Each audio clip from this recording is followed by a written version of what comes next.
बिस्मिल्लाहिर्रहमानिर्रहीम। लाखों करोड़ों दुरूदो सलाम मोहम्मद मुस्तफ़ा सल्लल्लाहु अलैहि वसल्लम और आले मोहम्मद पर। मैं हूं उमर दराज गोंदल।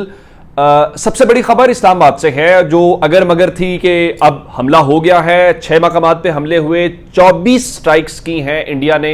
अगर एवरेज भी निकाले तो हर जगह पे आपने 4 मिसाइल मारे हैं। तो अब सवाल यही कि पाकिस्तान क्या करेगा। आज सुबह पाकिस्तान की कौमी सलामती कमेटी बैठी, जिसमें शहबाज शरीफ थे, जिसमें सर्विसेज चीफ थे, ISI चीफ थे, बाकी सारे चीफ थे और जो वुज़रा उसमें रेलिवेंट थे वो उसमें बैठे हुए थे। अब अगर मगर खत्म करते हुए सिर्फ एक फैसला हुआ है और फैसला यह है कि पाकिस्तान जवाब देगा। फिर आप सवाल करेंगे जो हमने तैयारे 5 गिराए हैं, जो हमने ड्रोन्स की मैं आपको खबर देता हूं वो क्या किया है। पाकिस्तान बड़ा वाज़ेह अंदाज में यह कह रहा है कि रात तकरीबन 75 से 80 इंडियन तैयारों ने हमारे बॉर्डर के ऊपर या LOC के ऊपर रात को पाकिस्तान के ऊपर हमला करने की कोशिश की। लेकिन हमने क्या किया, हमने सिर्फ इनके 5 तैयारे गिराए हैं। हम चाहते तो हम 10 से ज्यादा गिरा सकते थे, लेकिन हमने सिर्फ उन तैयारों को गिराया जिन्होंने पाकिस्तान के ऊपर मिसाइल हमले किए हैं या अपने पेलोड्स गिराए हैं। तो हमने बाकी को भी कुछ नहीं किया। उसकी वजह क्या, हमने अभी दिफा के तौर पे जो चीजें उस वक्त कर सकते थे वो की है।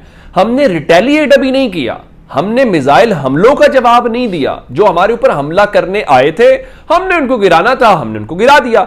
सो अब पहली बात यह है कि पाकिस्तान की कौमी सलामती कमेटी ने अफवाज पाकिस्तान को मुकम्मल इख्तियार दे दिया है कि आप वक्त का, मकाम का तयन करें और जवाब दें। यानी दूसरी कोई सूरत नहीं है। और अभी तक जो उन्होंने जवाब दिया है उस हवाले से पाकिस्तान ने अपनी फौज की तारीफ की है कि एक प्रोफेशनल फौज उसी तरह से करती है। रात को जो एयरफोर्स ने कर दिया है, क्या शानदार, उनकी जितनी तारीफ की जाए वो कम है। जब आपके ऊपर 75 से 80 दुश्मन के तैयारे हों, वो कहते हैं डॉग फाइट, वो सूरत हाल थी। और हमने इल्ला माशाल्लाह इस तरीके से उनको टारगेट किया है कि हम उनकी हुदूद में नहीं गए, हम इंडिया का बॉर्डर क्रॉस करके नहीं गए और हमने उनको अपना बॉर्डर भी क्रॉस करने नहीं दिया। लेकिन हमने अपनी एयर जो सुपीरियरिटी है उनके ऊपर साबित की और हमने उनको गिराया, जो अब वो मान भी रहे हैं। BBC ने पुलवामा में जो तैयारा गिरा उसको दिखा दिया, भटिंडा वाला भी सब देख रहे हैं। और उसके बाद इंडियन फौज जो है उसने BBC को बताया है कि उनकी हलाकतें हुई हैं 10 अफराद की। अभी तक तो वो अभी इत्तलात कर रहे हैं। और बाकी जो जिस तरह से भटिंडा वाली खबर मैंने आपको जर्नलिस्ट के हवाले से दी कि ना सिर्फ वहां तैयारा गिरा है बल्कि कैजुअलिटी भी रिपोर्ट हुई है। वो कौन है, वो कैजुअलिटी आपका वो पायलट है या जो उसमें शख्स थे। अब ये तो हो गई एक बात। अगली बात कि अगले चंद घंटों में ब्रेकिंग न्यूज क्या हो सकती है। चूंकि इन्होंने हमारा जो नीलम हाइड्रो पावर प्रोजेक्ट है उसके ऊपर इन्होंने गड़बड़ की है, उस पर गोलाबारी की है, उसको नुकसान पहुंचाया है। तो सवाल यह है कि जब इंडस वाटर ट्रीटी को आप सस्पेंड कर चुके हैं तो क्या पाकिस्तान इंडियन जो डैम्स बने हुए हैं हमारे दरियाओं के ऊपर, वो दरियाए जेहलुम पे हो, दरियाए सिंध पे हो, दरियाए चनाब पे हो, क्या पाकिस्तान, नाम लेते जाए ना कि बगलियार डैम से सालार डैम, क्या पाकिस्तान उनको उड़ाने जा रहा है? ये इंटरेस्टिंग बात है। और मैं आपको पहले बता चुका हूं कि चूंकि आपने 6 मकामात पे 24 हमले किए हैं तो पाकिस्तान का फैसला यह है कि हम 6 के जवाब में 8 हमले करके बाकायदा जवाब देंगे। और ये हमले वैसे नहीं होंगे जिस तरह आपने जमीन पे टारगेट की, हमारी मसाजिद को टारगेट किया, हमारे सिविलियंस को टारगेट किया, उसी तरीके से हम जमीनी तौर पे टारगेट करेंगे। और मैंने आपको पहले भी बताया, फिर बता देता हूं कि पाकिस्तान का जज्बात क्या है कि आज उन लोगों की मुरीदके में नमाज जनाजा अदा कर दी गई है, बहावलपुर में नमाज जनाजा अदा कर दी गई है। लोग वहां पे जो उन शुहदा के ताबूत हैं उनको बोसे दे रहे हैं, पाकिस्तान के नारे लगा रहे हैं, पाकिस्तान का परचम थाम के लाहौर, फैसलाबाद, पूरे मुल्क के अंदर लोग रैलियां निकाल के कोई खौफ वाली कैफियत जो है वो दिखाई पाकिस्तान के हवाले से नहीं दे रही। तो अब ये तो हो गया। फिर इसका मतलब है कि पाकिस्तान मुमकिना जो टारगेट्स में से अगली ब्रेकिंग न्यूज है वो डैम्स के हवाले से है। ये आपने मेरी इस खबर को याद रखना। अगली बात कि हमने दिन, इन्होंने जो किया वो रात के अंधेरे में किया और जो हम कर रहे हैं वो दिन की रोशनी में कर रहे हैं। हमने रात तैयारे गिराए, दिन की रोशनी में आपके सामने है। हमने इनकी चेक पोस्टों को टारगेट कर रहे हैं, दिन की रोशनी में कर रहे हैं। फुटेजेस के साथ बता रहे हैं कि देखो यहां पे अब ये झंडे लहरा रहे हैं। और आज पाकिस्तान ने 4 मजीद इंडियन ड्रोन्स मार गिराए हैं। हमने 3 पहले इनके ड्रोन जो हैं वो बरनाला में, शकरगढ़ में और कोटली में गिराए। आज हमने 4 ड्रोन जो हैं वो पकलियां और सियालकोट सेक्टर में गिराए हैं। तो मजमूई तौर पे इनका एक जो मुसल्ला ड्रोन समेत हमने अभी कुछ उतारे भी हैं, लेकिन 60 ड्रोन मार गिराए हैं और आज 2 जो इनके ड्रोन हैं वो पाकिस्तान ने टेक्नोलॉजी का इस्तेमाल करते हुए उतार कर अपने कब्जे में ले लिए। एक बात हो गई ये। फिर हमने सांगड़ की जो चेक पोस्ट है इनकी, वहां पे दिन की रोशनी में न सिर्फ हमला किया है बल्कि पाकिस्तान ने बाकायदा तौर पे उसके विजुअल जो है वो जारी कर दिए। ये हम अपने दिफा में कर रहे हैं, हमने इंडिया के ऊपर अभी रिटेलिएशन वाले मोड के अंदर नहीं गए। अब सूरत हाल ये है कि इनका उमर अब्दुल्ला जो मकबूजा कश्मीर का कठपुतली सीएम है, वो कह रहा है जी हम ना वो इंडिया पाकिस्तान के दरमियान कोई भी जंग नहीं चाहता। नहीं, अब बात यहां नहीं है, अब हम हालत जंग के अंदर हैं और हमारे ऊपर हमला हुआ है। और अब इनकी परेशानी क्या है मैं आपको वो भी बता देता हूं।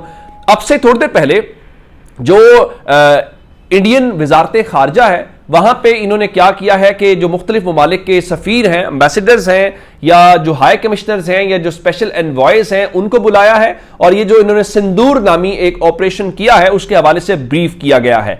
उसके अलावा जो कतर के वजीर खारजा हैं उन्होंने जयशंकर से बात की है और जो कतर के वजीर आजम हैं उन्होंने अब से थोड़ी देर पहले जो है वो शहबाज शरीफ से बातचीत की है। अब इंडियन जो है वो राब्ते कर रहे हैं, जिस तरह इन्होंने मैंने कहा कि खलीजी ममालिक से कह रहे हैं कि पाकिस्तान को कहें जरा रिस्ट्रेन का मुजाहरा करें। लेकिन अब जो अजीत दोवल है इनका नेशनल सिक्योरिटी एडवाइजर, उसने अभी किस किस से बात की है?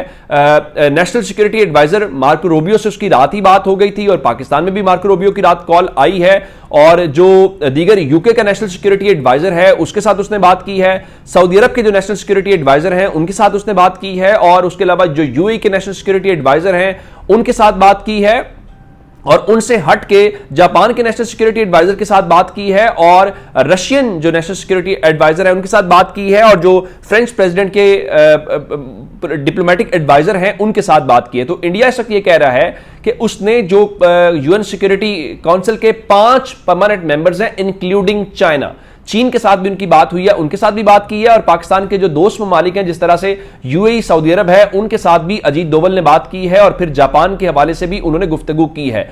तो अब देखना यह है। और फिर जो फ्रांस के फॉरेन मिनिस्टर हैं उन्होंने भी जयशंकर से बात की है। फिर मोदी दौड़ के अपनी सदर के पास पहुंचा है, सदर के साथ उससे मुलाकात की है। इससे पहले आपको अगर अंदाजा हो तो इन्होंने आज अपनी जो कैबिनेट है उसका इजलास भी बुलाया था। अब आते हैं पाकिस्तान के हवाले से। एक तो जो पाकिस्तान के साथ मुसलसल राब्ते हैं वो हो रहे हैं और आज ईरान के जो फॉरेन मिनिस्टर हैं उन्होंने इंडिया जाना था और वो अभी तक नहीं पहुंचे, उनका दौरा ताखीर का शिकार है। अगर उन्होंने ये दौरा कैंसिल कर दिया तो ये एक इटसेल्फ खबर होगी और उसका इंपैक्ट डिफरेंट होगा। लेकिन चीन के सफीर ज़ाहिर है पाकिस्तान के सबसे क्लोज एलाय और सारी सूरत हाल में हमें सपोर्ट भी कर रहे हैं। चीन के सफीर अब से थोड़ी देर पहले पाकिस्तान के फॉरेन ऑफिस पहुंचे हैं और उन्होंने इसहाक डार के साथ मुलाकात की है और उससे ज्यादा इंपॉर्टेंट एक मुलाकात और है और वो मुलाकात जो है वो वजारत दाखिला के अंदर हुई है। जिस तरह मार्को रूबियो ने आज सुबह सवेरे ट्वीट किया था कि मैं न सिर्फ इस सिचुएशन को मॉनिटर कर रहा हूं और इंडिया पाकिस्तान के साथ दोनों तरफ राब्तों में भी हूं। तो अब से थोड़ी देर पहले जो है चूंकि पाकिस्तान के अंदर जो इनके डोनाल्ड ब्लोम सफीर जब से गए हैं उसके बाद अमेरिका ने पाकिस्तान के अंदर कोई फुल फ्लैज जो सफीर है उसको तैनात नहीं किया। तो उनकी तैनाती ना होने की वजह से पाकिस्तान के अंदर जो है वो कायम मकाम सफीर है। तो कायम मकाम सफीर होने की वजह से अभी थोड़ी देर पहले जो मोहसिन नकवी है, गो कि उसकी डोमेन तो ये नहीं है, मोहसिन नकवी इंटीरियर मिनिस्टर है, लेकिन उसकी जो अमरीकी कायम मकाम सफीर हैं उनके साथ मुलाकात हुई है और इस मुलाकात में ज़ाहिर है इस वक्त पूरी की जो पूरी दुनिया है वो इस सारी सूरत हाल को कंट्रोल करने की कोशिश कर रहे हैं जिस तरह यूके ने ऑफर की है। इवन फ्रांस इनका एक हिमायती मुल्क है इंडिया का और उसी के राफेल तैयारे जो हैं वो पाकिस्तान ने मार गिराए हैं। तो वो भी इस हवाले से यही कह रहा है। लेकिन अब जाहिर है पाकिस्तान का मौक़िफ़ बड़ा सादा है कि यूएन चार्टर हमें ये इख्तियार देता है कि अगर हमारी सॉवरेनिटी ब्रीच की गई है तो हम उसका जवाब दें। तो उस सॉवरेनिटी का जवाब पाकिस्तान ने देना है जिसका बिल्कुल मैंने आपको शुरू में बताया कि पाकिस्तान की अफवाज को ग्रीन सिग्नल मिल गया है। तो ये अब तक के अपडेट्स है, अपना बहुत सारा ख्याल रखिएगा। खुदा हाफिज।